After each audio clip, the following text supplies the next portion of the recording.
Hello বন্ধুরা, life of চ্যানেলে তোমাদেরকে ওয়েলকাম জানাই। কোথাও যাই কি না যাই, বাঙালি শুধু খাই খাই খাই, আর তার জন্য করতে হবে রান্না। আর আজকে আমরা করতে চলেছি ম্যাগি। সেটা আবার দেশে ম্যাগি নয়, চিকেন ম্যাগি, তাও আবার একটু অন্যরকম স্টাইলে। আর তাই তোমরা দেখতে থাকো। ম্যাগি বানানোর জন্য আমি ফার্স্টে এই পেঁয়াজগুলোকে ছাড়িয়ে নিয়ে টুকরো টুকরো করে নেবো, ঠিক যেমন মাংসতে পেঁয়াজ কাটা দেয় সেই রকম আমি কেটে নিলাম।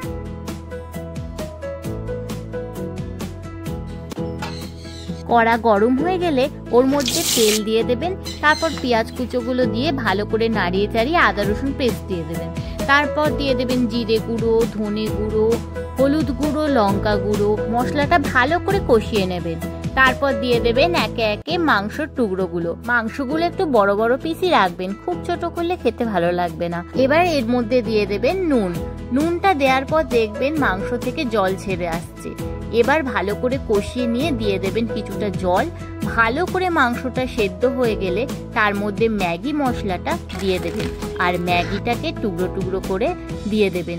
তারপর ম্যাগিটা কিছুক্ষণ ফুটতে লাগবে, মানে ম্যাগি ফুটতে বেশিক্ষণ টাইম লাগে না, ধরে নিন 2 থেকে 3 মিনিটের মধ্যে ম্যাগিটা বেশ ভালো বয়েল হয়ে যাবে। দেখুন, ম্যাগি আর মাংস দুটোই কিন্তু একেবারে রেডি, পারফেক্ট ভাবে তৈরি হয়েছে। আর খুব সুন্দরভাবে তিল দিয়ে গার্নিশ করে ঝপাঝপ দেরি না করে গরম গরম খেয়ে নিন চিকেন ম্যাগি। খুবই সুন্দর, ইয়ামি ইয়ামি, টেস্টি টেস্টি, ফাটাফাটি।